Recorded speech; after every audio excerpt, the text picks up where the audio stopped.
only Boost Mobile will give you a free year of service when you buy a new 5G phone. Oh, like a BOGO. A BOGO? Buy one, get one, BOGO. Well, technically, it's buy one phone, get 1 year. So, bop goy. Ah, Bop Goy. Get the Boost Mobile Bop Goy deal. Bop goy with Boost Mobile. Bop Goy, Bop Goy, Bop Goy.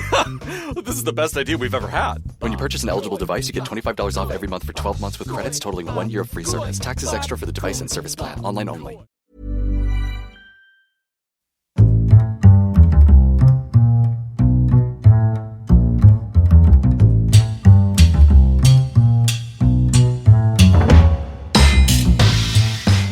What is going on, everybody? My name is Conor Lawler. Welcome back to another week of Hero or Zero here on the Heroes for Hire podcast.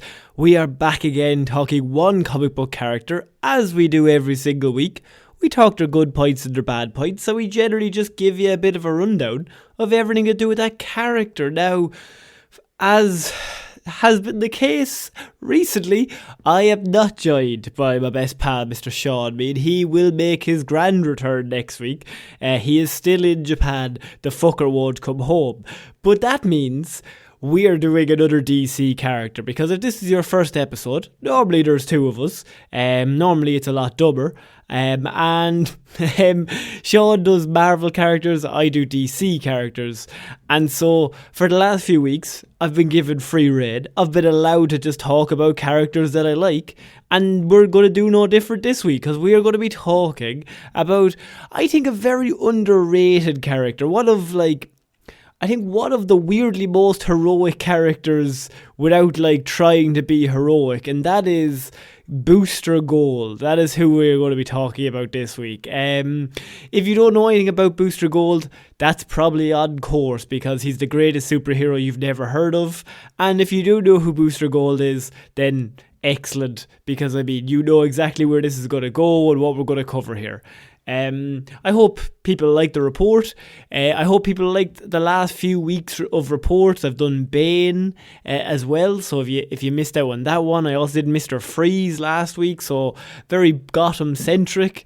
If you could give us all a like and follow whatever podcast platform that you're listening to this on, it would really help us out.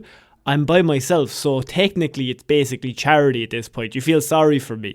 We're looking for 100 5-star reviews on Spotify before Christmas. So we're slowly gaining. I think we only need another 25. So if you can get on Spotify now, give us a 5-star review. It would just look really cool.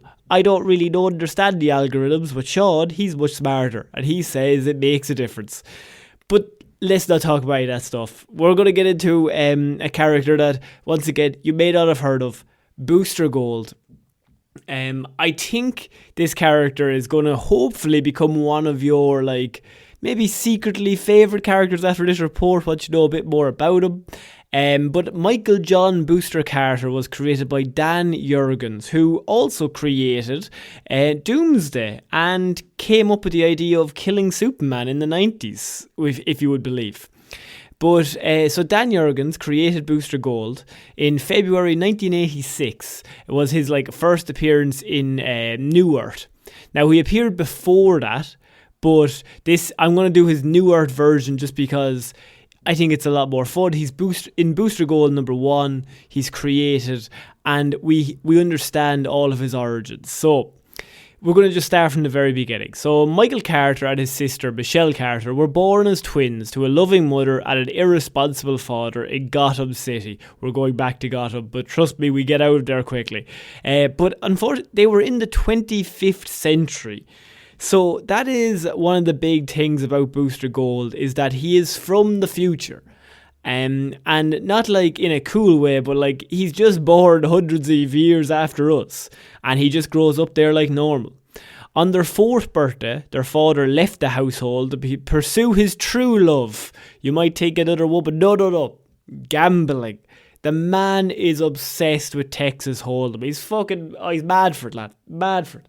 But he goes off and he's like, I no longer want to talk to you. I want to cuddle some fucking poker cards into bed at night and read them bedtime stories. I don't even like you. And he's looking directly at Michael.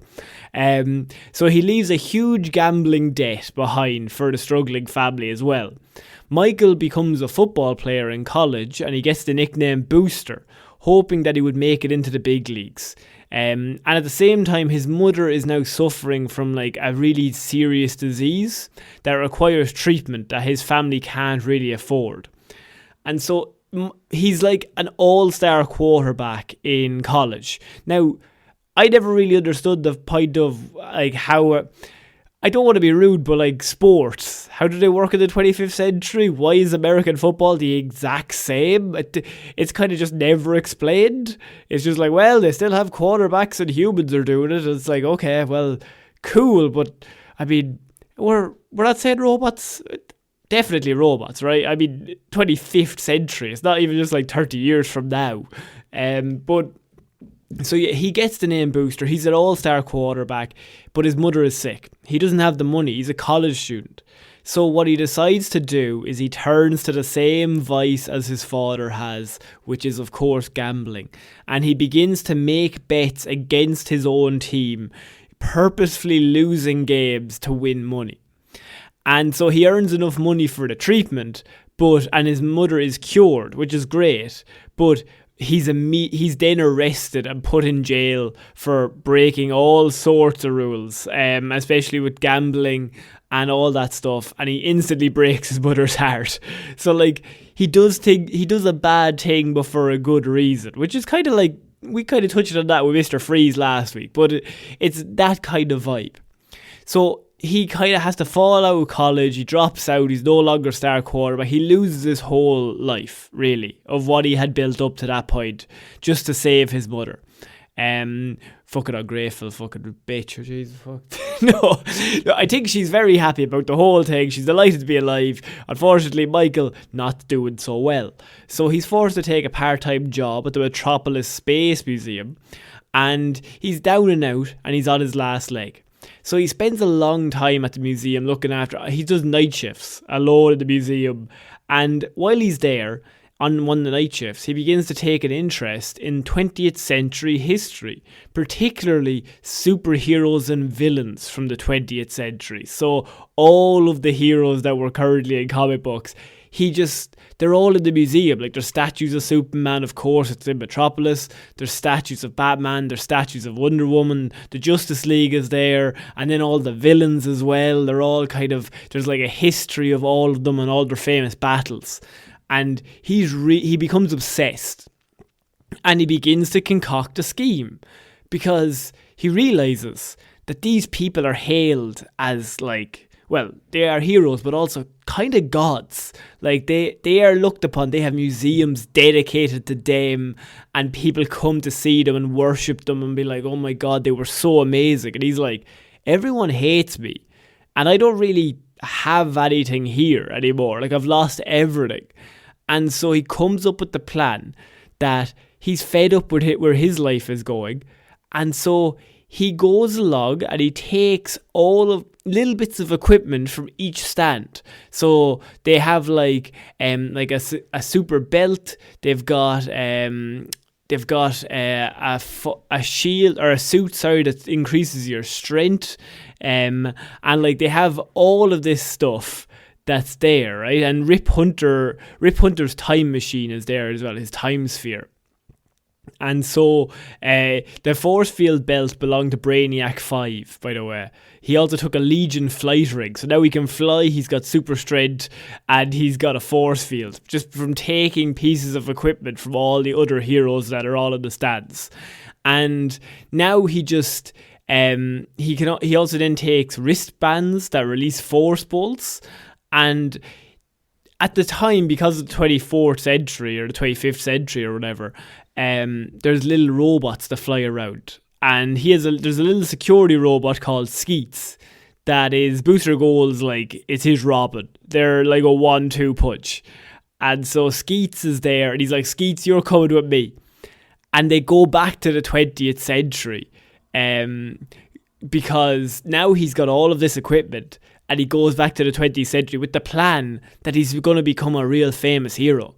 And I think that's such a cool origin. Like, that's where he comes from. Like, he just pops out of nowhere.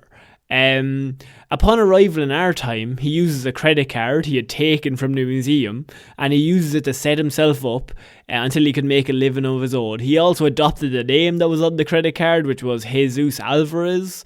And after that, he found a place to stay. He quickly made use of his stolen technology. And how he did this is because he has all these superpowers. But Skeets, who is the robot, he knows what happened in the past. So what he does is he thinks, okay, what day is it? It's the 26th of October, 1986. Right. What happened on this day? Was there a crime in Metropolis, in Gotham? Where's the crime? Who stopped it? How did they stop it? What time did it happen at? And he always gets there 5 minutes before.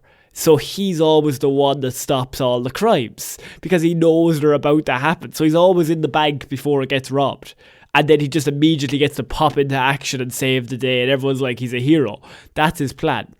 And through all of this, he just molds himself into a successful superhero. He also saves the president's life at this point. So there was a villain that wanted to kill the president. And of course, an assassination attempt would be in the history book. So he knows the day and the time that it's going to happen. So he, of course, turns up. He saves the president, which I think was Ronald Reagan. And he turns up. He saves the president. And now he's like the most famous hero in the world. He gets the Medal of Honor. Nobody knows what his name is. They're just like, oh my God, that random new superhero saved them. And Ronald Reagan's like, he's at the press conference. He's like, what's your name? And he gets very nervous. So he wants to call himself Gold Star because he likes that name. But his nickname was also Booster in college. So when he gets asked, he's like, Booster. No, wait, Gold. And then he gets called Booster Gold. That's where his name comes from. And so he does eventually create a company called Gold Star. As a way to like honor his idea. And I think his sister also comes forward in time and she adopts Gold Star as her hero name. So Booster Gold is his name just through accident. So all his initial appearances focused on like a corporate celebrity superhero. So he's all about celebrity. Like, he just wants to be the most famous celebrity, like the most loved famous celebrity in the world. He doesn't really care about being a hero. Like, all he wants to do is like be known. And because he's just a nobody in his time. So he's like, he comes back here, he wants to be a somebody.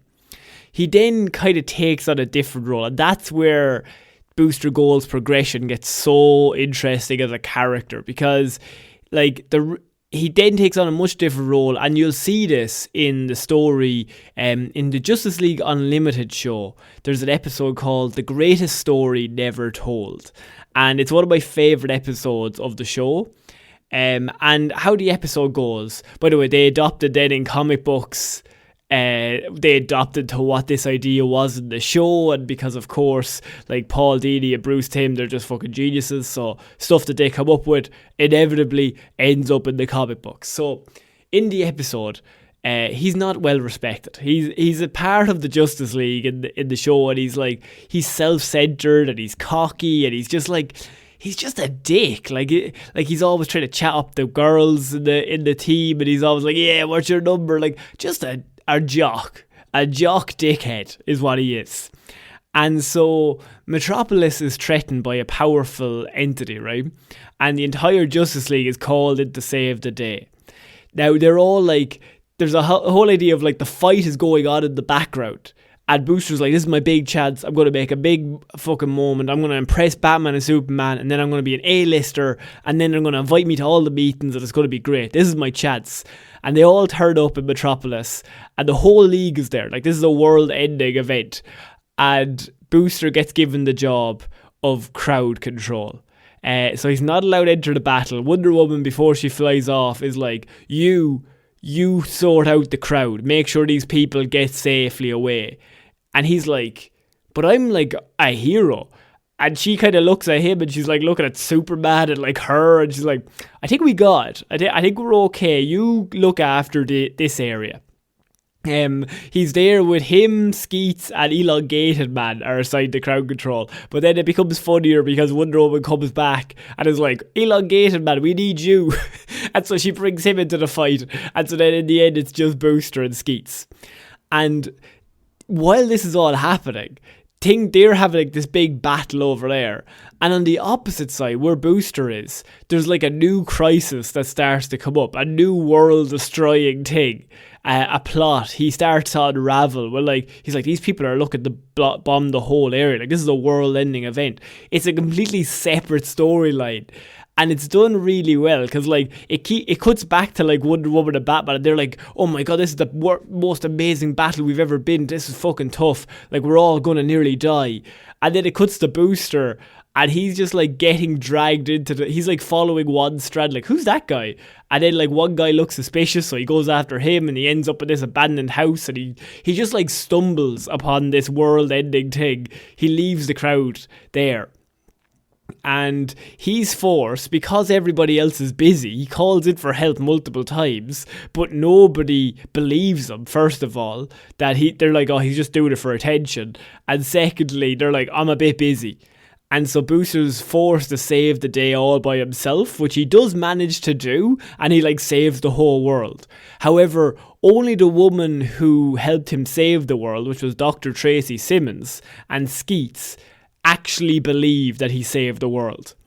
And so there's a really cool moment where he saves the world, but he doesn't get any recognition for saving the world from anybody. Like, Batman, I think, even comes back and like scolds him for abandoning his position. He should have been doing crowd control. And that's like the crux of the character, and what makes the character so interesting is that like you have a character who does good, but like he does good because he wants that recognition. And the character then morphs into somebody, and you'll see it later on, I'm going to touch on it, into because as it goes on in comic books, they basically make him somebody who can time travel. Like he acts as a monitor alongside Rip Hunter of all of the actions that are taking place in the timeline. Very similar to like Loki now, like TVA.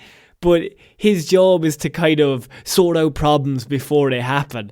And they monitor history, and they just kind of like try to fix problems behind the scenes, which of course is the opposite of what he wants. So he like morphs from, I want to be a celebrity, to a part of a time traveling crew that fix problems behind the scenes with no recognition because nobody knows they even exist. And I think as a character, that character arc is just really like something that I'm really interested in reading, and maybe you're not, but I think as a character, I think it really works.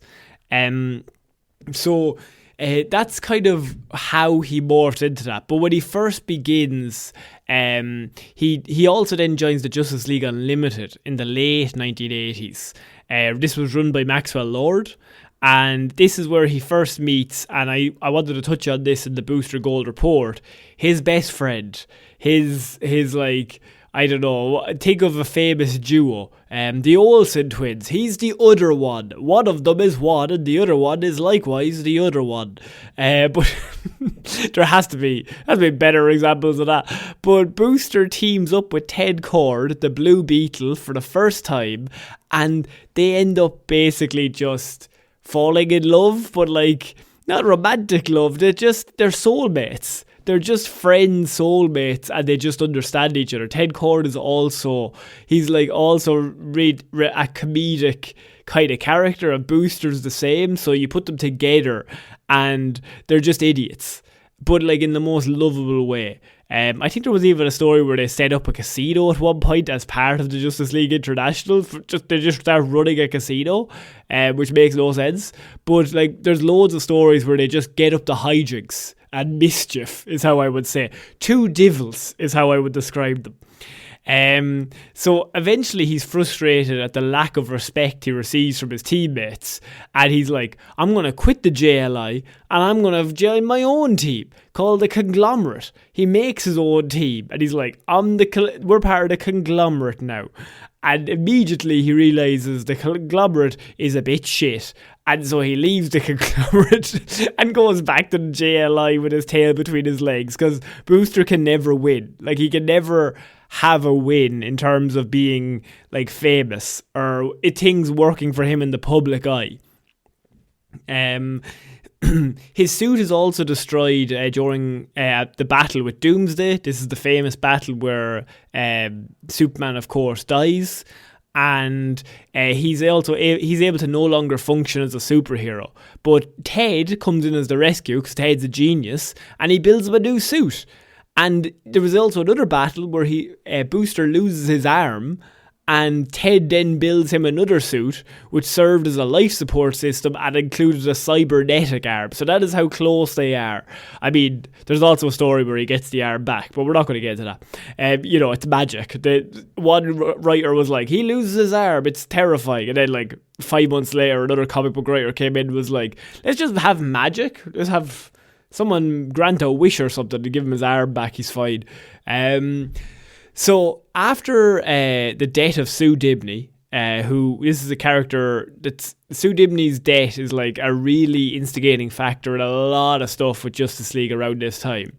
Booster becomes disillusioned with his fellow heroes, and he gave up the Booster Gold identity and returned to his normal life. Now, however, the one thing that brings him out of retirement is Ted Kord. He's close to finding out who's manipulating Kord Industries. You can see Wayne Enterprise, Kord. It's all just superheroes have a big company. And so somebody's involved with Kord Industries. Ted Kord is like investigating it, and he's like getting to the bottom of there's all this different stuff going on, like Court of Owls style shit. And he's like, what is going on beneath the surface that I kind of missed? And he brings him out of retirement because he's like, I need your help. And so he's like, okay, I'm going to team up with you just for one last job. But on this mission, Ted actually dies. And Booster's put in hospital. But, like, Booster then, like, has to go after the people that kill Ted. And so, like, he makes it his mission. He finds the people that kill Ted. He even, like, brings it his, like, old version of the Justice League. They go and find them, and I mean, it's a massive battle where, like, the destruction of his suit happens, is the power source of his suit gets destroyed. He then has to leave the group, and he just, after the battle is done, they win, but he's just like, I want to go home. Like, my friend is dead. I've nothing. Like, I didn't even want to do this. I was just helping him out. And he does come back when the Blue Beetle scarab gets put to Jamie Reyes, or Jaime Reyes, but he comes out of retirement then, be like, what the fuck is going on with the scarab? And he finds he finds it on Jaime Reyes, and he's like, come straight to the Batcave. I'm going to take you to Batman, and we're going to find this and figure this out, and you're going to get trained.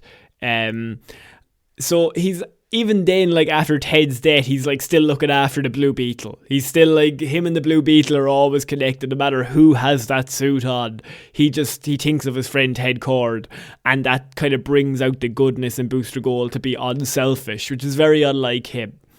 And so I wanted to cover one last story before I went with Booster Gold, which was after Superman lost his powers fighting Superboy Prime, Booster decided that he was going to step in to fill the void left in Metropolis, and he signed many lucrative sponsorship contracts. He also used Skeet's knowledge of the future to be at exactly the right place at the right time to perform heroic deeds. He also, at least one occasion, hired an actor to pose as a supervillain and subsequently defeated him. He syndromed them. And that's the best thing about Booster, is that, like, he doesn't give a shit. He's like, yeah, I'll step in for Superman. I'll sign all these contracts. I'm a big deal. And then he's like, well, I gotta keep it going. Skeets, start coming up with actors and get them to try start robbing banks, and I'll step in. All the information does unfortunately come out when the actor comes forward in an interview on the TV, and Booster's credibility is immediately lost. he does come back. He does save the day eventually. That's like the big joke. He becomes a joke in Metropolis then. But there's also a moment where like there's a nuclear submarine that was brought. There's a nuclear bomb is basically brought into the middle of Metropolis, and Booster tries to reclaim his former glory by showing up to try and save the day. But he has no luck until a different hero called Supernova arrives, and Supernova teleports the creature away and then moves the bomb. Booster then manages to get the bomb out of the city and it blows up. And he's supposedly killed. He's not actually, but what can you do? He fakes his own death because him and Rip Hunter, who's also his time-travelling partner, Rip Hunter comes up with the plan that they're going to fake his death. Because so then it's like this weird, like, time is a circle event, because Rip Hunter explains all this. He fakes his death, because Supernova, and you're gonna like this, you might not, but Supernova is Booster Gold. So Booster Gold, in the future, he comes back as future. He goes back in time as Supernova to basically kind of like not only get himself out of trouble in that situation, but like to change the timeline, because he feels that if he dresses up as Supernova, he will get respect. So he like wears a completely new costume, he makes himself a brand new superhero, and he goes back to save the day. He's a new superhero in Metropolis, and like there's a lot of stigma attached to the Booster Gold identity that no longer is there. So it's like a weird like circle in time, in that he's gone back in time to save himself. So the first time we see the story, we're with Booster, and then the second time we see the story, we're with Booster but dressed as Supernova in the same timeline. I hope that all makes sense. It's like, well, I'm sure we've all seen TV shows that have done that. Supernova then also, the mantle of Supernova is then passed to Booster's ancestor in the 21st century called Daniel Carter. So the Booster Gold lineage is always Supernova, which is kind of a cool thing. What happens then until lastly, before it goes into the New 52, is that Booster kind of seeks out acceptance into the Justice League. And he's going to make one last effort. He's like, right, I'm going to try and join the Justice League. Rip Hunter, however, has other plans and attempts to recruit Booster to aid him in repairing the time stream. It's like the TVA. It's like literally Loki's plot. However, this would require, and you're going to like this, Booster to sacrifice his reputation and everything that he's built up in this timeline, because to go with Rip Hunter and the time and like that time traveling team, he would literally have to give up everything. He refuses. But then when he's trying to get into the Justice League, his certificate electing him into the Justice League turns into Hal Jordan's death certificate, and Booster realizes what's important. And then he kind of he brags that like he only petitioned for membership so he could brag about turning them down. And so then he like realizes that like what he finds important isn't important. That's where the really interesting character growth we talked about earlier on happens in the comic books, because it happened in the Justice League Unlimited show, but this is when the comic book started to reflect that, is that he returns to Rip's lab and he agrees to work with him on one condition: that Rip will allow him to change history to save people important to him, stating that he wanted to go back in time and save Ted Kord. And so the first thing they do is they go back in time and he saves Ted Kord, his best friend. And he's like, great. But then, of course, because as with all time travel things, it's revealed that without the death of Ted Kord, Max Lord takes over. He basically kills all of the DCU's heroes. He comes up with his plan and he accomplishes the plan. Once Ted Kord is alive, whatever knock-on effect that has, it means Max Lord wins, and then loads of other superheroes die. And so then Booster has to do the moment where like him and Ted come to the conclusion that like Ted has to now sacrifice himself. And there's like, I love that shit. Like I really love that when the character's like, no, don't bring me back to life. I need to go back to that moment and die. And they know they're going to die. Like, it's a really heroic thing. And so they have to return to the time where he's killed by Maxwell Lord in order to save everybody else. And like, I just think that sums up Booster so well. And that, like, now what he does is he goes back in time, he saves people, but the first thing he thought of was he wanted to save his friend. And then he saves him, and they have to have this heartbreaking moment where he's like, you have to die. And even then he's like, Ted, no, you're not dying. We can figure out a different way. And of course, Ted is like a true hero. And he's like, no, I'm going to do it. I'm going to sacrifice myself. There's nothing else to be done. And just lastly, I wanted to cover powers and abilities, because I think that kind of covers a lot of the cool traits of Booster. If you haven't heard of him, hopefully you go read a comic book. I would recommend that episode of Justice League Unlimited, just because I think it's a fun episode. It's 20 minutes long. Powers and abilities. He's got quantum energy physiology, time travel, energy projection, flight, intangibility, temporal resistance. His abilities are athletics, business management, gymnastics, hand-to-hand combat, and his equipment is he's got the Legion flight ring, which helps him fly. He's got the power suit, which gives him superhuman strength. He's got enhanced durability. He's got force field generation, time travel, gauntlets that provide energy blasts. He's got enhanced vision. He's got visor devices, so like that visor has like a hood on it that you can kind of like look up different things. And he's got enhanced hearing. But I think that kind of covers a lot of Booster Gold. And I think he's a character that is often overlooked. He's the greatest hero you've never heard of. And I hope everyone enjoyed the report. If you have a character you'd like us to cover, please send it in on our Instagram, our Facebook, our Twitter. Send us a DM or an Instagram message.